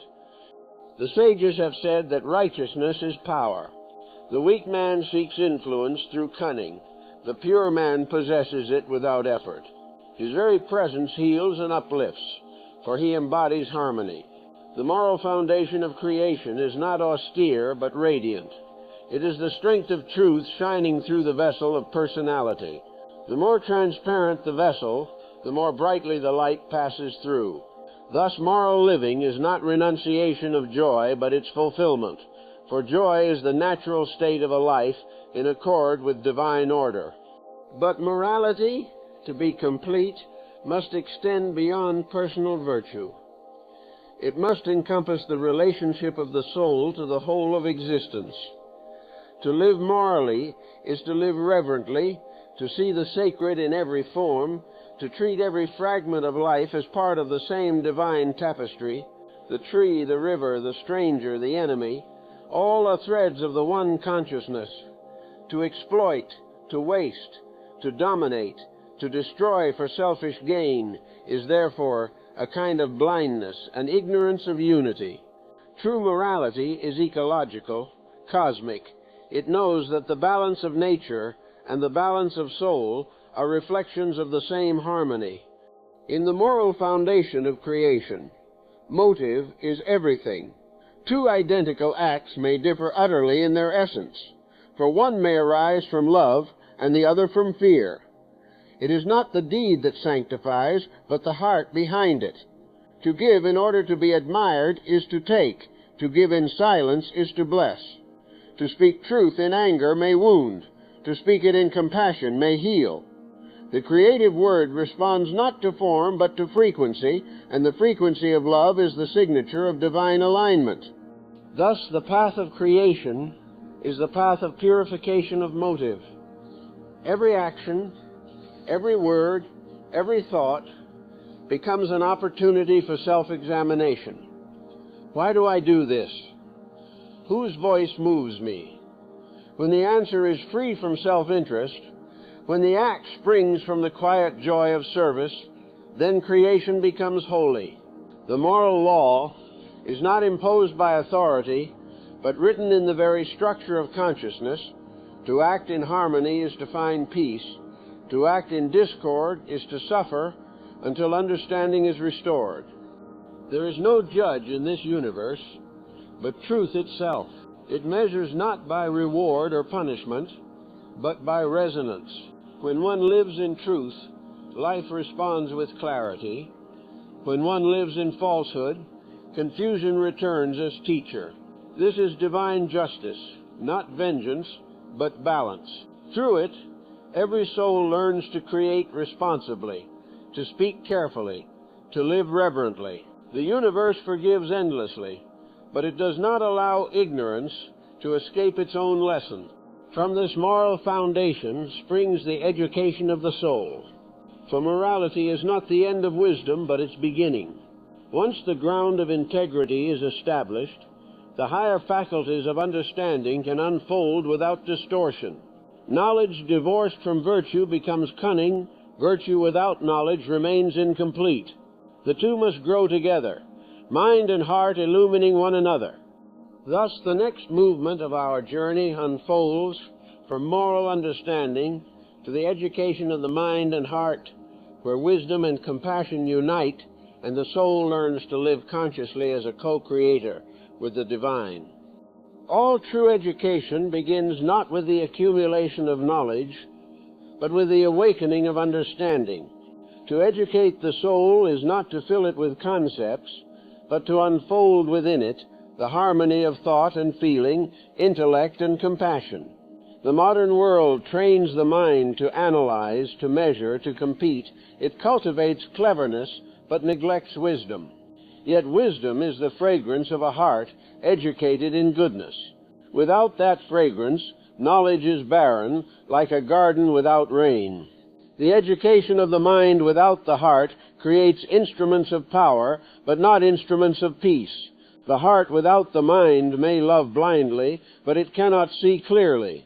Only when both are schooled together in the art of harmony does the human being become whole.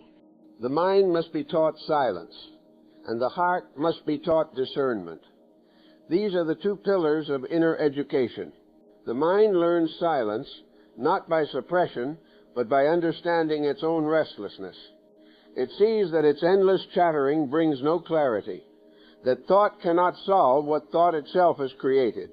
Gradually, through observation and patience, it falls still, not by command, but through exhaustion of illusion. In that stillness, intelligence awakens, an intelligence that is not personal, but universal. This is the true education of the mind, to free it from the tyranny of its own conditioning, to make it receptive to truth, rather than obedient to belief. The heart, too, must be educated, for feeling without wisdom can be as destructive as thought without love. To educate the heart is to teach it to feel deeply, without being enslaved by emotion. It learns to distinguish compassion from sentimentality, forgiveness from indulgence, love from attachment. It discovers that to love truly is not to possess, but to understand. Such a heart feels the pain of the world without despair, for it knows that pain is the shadow cast by ignorance, and that understanding is the dawn that dispels it. The educated heart becomes vast, capable of embracing all beings without preference or exclusion. When mind and heart are thus refined, they become mirrors of one another. Thought reflects feeling. Feeling illumines thought. The intellect ceases to argue with the heart, and the heart ceases to fear the clarity of the intellect. The two move together as music and rhythm, each completing the other. In this harmony, the human being finds true balance, the ability to act with wisdom and to think with love. This balance is the hallmark of spiritual maturity, the fruit of the long education of consciousness. But this education cannot be given from outside. It must be discovered inwardly. Teachers may guide, scriptures may point, but no one can awaken another's intelligence. The true teacher is life itself. Every relationship, every joy, every sorrow, every conflict, all are lessons written upon the pages of time for the education of the soul. The wise learn from each experience, seeing in every event the reflection of their own consciousness. They do not ask, "Why has this happened to me?" but "What does this reveal in me?" In this way, every circumstance becomes classroom, every moment instruction. The education of the mind and heart continues through all lives and ages. It is the slow unfolding of the divine within the human. In childhood it begins as curiosity, in youth as struggle, in maturity as understanding, in old age as peace. The soul gathers wisdom not through accumulation, but through purification, by shedding falsehood, by letting go of fear, by returning to simplicity. Each insight gained, each illusion dissolved, brings it closer to its original nature, which is truth itself. A truly educated soul is humble. It does not claim mastery, for it knows that knowledge is infinite, and that pride closes the door to discovery. Its wisdom is gentle, its speech measured, its presence calm. It listens more than it speaks. gives more than it takes, and sees in every being a potential reflection of the same light. Such a soul is a silent blessing upon the earth. It teaches not by argument, but by example, not by persuasion, but by presence. The educated mind and heart radiate peace as fragrance radiates from a flower, effortlessly, naturally, unceasingly. Yet in this education there lies a paradox. The more one learns, the less there is to know. For knowledge of the eternal is not additive, but subtractive. It is the gradual disappearance of all that is false. What remains when ignorance is gone is not new information, but direct perception, the knowing of life as it is, without distortion. This is the highest education, to see truth directly, without the intermediary of belief. The mind becomes transparent, the heart becomes pure. Both dissolve into the light of awareness, and in that light the knower and the known are one. The soul that has come this far begins to long for simplicity. It has tasted the futility of complexity, the endless circle of theories and systems. It desires now only to be, to live quietly, truthfully, compassionately, without pretense. It finds beauty not in achievement, but in integrity, not in accumulation, but in presence. Simplicity becomes its final teacher, for in simplicity the mind rests, and the heart opens completely. Thus, after long schooling, the soul returns to where it began, to the still center, the unconditioned peace that was always there, but unseen beneath the noise of learning. The educated mind bows before the innocence it once lost. The educated heart rejoices in the purity it has regained. Together they return home, carrying the wisdom that silence taught them, that the highest knowledge is to live simply, to love deeply, and to act justly. And so the journey draws toward its end, not the end of motion, but the end of confusion. From the education of the soul arises the yearning for the quiet center, the point of rest beyond opposites, where simplicity reigns and life is whole once more. There comes a sacred turning in the soul's long journey, the return to the still center, the quiet home from which all seeking once began. After the long wandering through thought and form, through desire and disillusion, through learning and forgetting, the traveler stands at last before the door of simplicity. It is not a place reached by effort, nor a height scaled by virtue. It is a return, a remembrance of what was never lost. The still center has always been here, hidden beneath the ceaseless whirl of becoming, like the unmoved heart of a turning wheel. The mind circles endlessly around it, yet the center itself does not move. To return is to cease moving in the old way, to stop seeking outward for fulfillment, to end the chase for meaning through possession or achievement, to lay down the burden of identity. The soul discovers that it was never required to climb toward heaven. It need only be still, and heaven unfolds within. The still center is not an escape from life, but the point from which life is truly seen, whole, luminous, unbroken. In that stillness, the opposites dissolve. Joy and sorrow, success and failure, gain and loss, all merge into a single current of peace. The modern heart fears stillness. It equates silence with emptiness, rest with stagnation. Yet this stillness is not absence, but plenitude.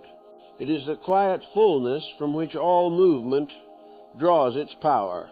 Just as the pause between breaths gives rhythm to life, the still center gives meaning to motion. Without it, every action becomes noise. With it, even the smallest act becomes sacred. When the mind rests in its center, every moment is alive with presence. One no longer rushes from experience to experience, for each experience contains eternity. This return to stillness is not achieved through withdrawal from the world, though solitude may serve as its doorway. It occurs when the mind ceases to divide life into inner and outer, sacred and profane. The still center is not somewhere else. It is here, within the heart of every movement. To be centered is to live in the world without being caught in it, to act without being driven, to love without possessing, to speak without reaction. The storms may rage around, but at the heart of the storm there is calm. That calm is the true self, untouched, eternal, serene. When one abides in the still center, life becomes astonishingly simple. The endless questions that once haunted the mind, what should I do? Who am I? What is my purpose? Dissolve into silence, for the one who asks them is no longer present. In stillness there is no I separate from life. Action arises naturally, guided by an intelligence beyond calculation. The right word, the right gesture, the right response appear of themselves as a leaf turns toward the sun. This is the wisdom of spontaneity, the effortless harmony of being aligned with the whole. In this center, time loses its tyranny. The past no longer binds, the future no longer beckons. The present expands into eternity. One sees that there is, in truth, no journey, no becoming, only the eternal unfolding of what already is. The soul realizes that it was never apart from the source it sought. It was the source dreaming of distance. The seeker and the sought were one. In that realization, the long tension of striving dissolves into the gentleness of being. The still center does not promise escape from pain, but it transforms pain into meaning. Sorrow still visits, but it no longer wounds. It passes like rain over a still lake, leaving the waters clearer than before. Pleasure still comes, but it no longer enslaves. It is received with gratitude and released without grasping. The waves of life continue to rise and fall, but the depths remain unmoved. This is freedom, not the freedom to control, but the freedom from the need to control. From the still center flows compassion, not as effort, but as fragrance. Seeing life as one, the heart naturally gives. It cannot help but love, for there is no other to oppose. It forgives without calculation, serves without self-consciousness, blesses without thought of reward. Such a being moves through the world like a gentle breeze, unseen yet felt everywhere. His silence teaches more than words. His presence heals without intention. The still center is the home of such souls, the hearth where divine peace burns quietly, warming all who draw near. This stillness is not found once and kept forever. It must be rediscovered moment by moment, for the mind is a restless tide. Each day one must return, not by striving, but by remembering. Whenever confusion arises, whenever fear stirs or desire calls, pause and remember the center. It is there, waiting beneath the noise. The breath can guide you back. A single conscious inhalation can open the door. For the stillness is not distant. It is the background of every sound, the space within every thought. To dwell in this stillness is to become transparent to the divine. Through the clear glass of a quiet mind, eternity looks out upon itself. Life flows freely, unobstructed, like sunlight through open windows. Creation and rest become one movement, one eternal rhythm. The heart beats in tune with the cosmos, and the soul, having returned home, no longer asks for anything, for it has found that all is already given. But even in this peace, there is one more revelation, the final illumination that dawns when the still center expands beyond all boundaries, revealing the silent radiance that is both the source and the substance of all things. It is not merely peace, but the light from which peace itself arises. Thus our journey draws toward its close, into the last unveiling, the radiant silence, where thought, self, and creation dissolve into one boundless awareness, the eternal home of the soul. At the end of all seeking, when the currents of thought have grown still, and the heart has forgotten its grasping, there dawns a silence unlike any the mind has known. It is not the silence between words, nor the quiet that follows effort. It is a living, radiant silence, vast, luminous, unconditioned.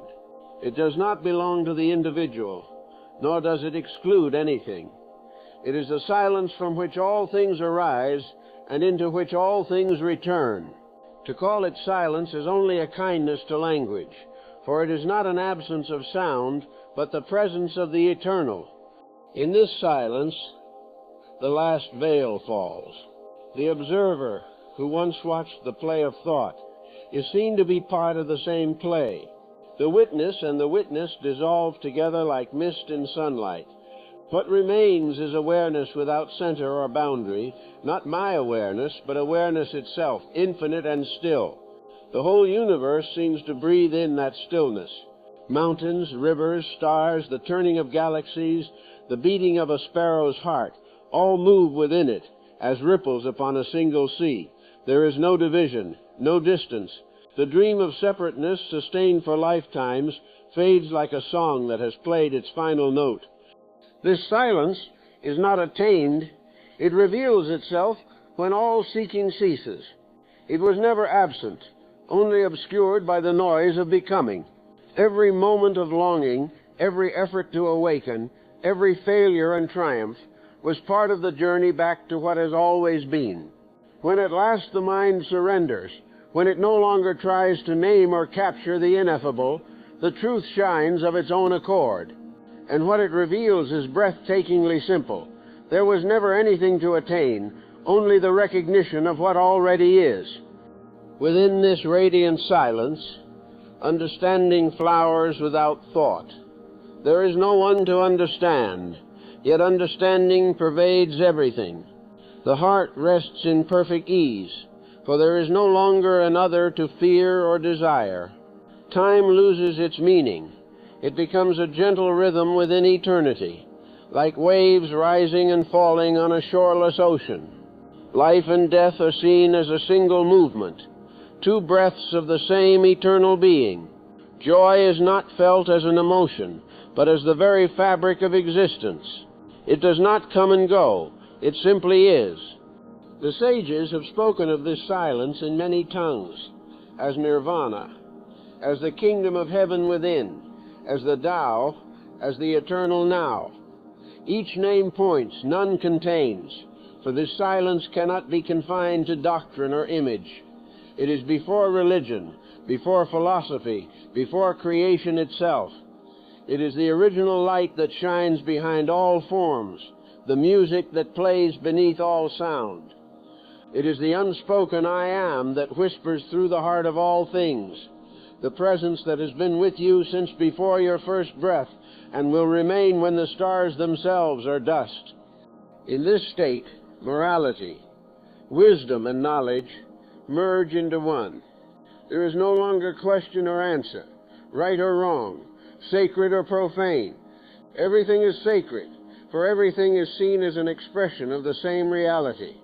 The saint and the sinner, the flower and the stone, the laughter of a child and the silence of death, all are waves of the same sea, shimmering in the same light. The heart cannot choose, for it loves all equally. Love in this silence is not an act but a state of being. It flows without direction or object, for there is no separation left to bridge. And though this realization may seem distant, it is closer than breath. It is not waiting in some future attainment. It is here now, within the space between thoughts, within the pause after every heartbeat. It is the listener behind the ear, the light behind the eye, the still awareness watching even as these words appear. To touch it requires nothing, only a moment of sincere stillness, a moment of ceasing to grasp.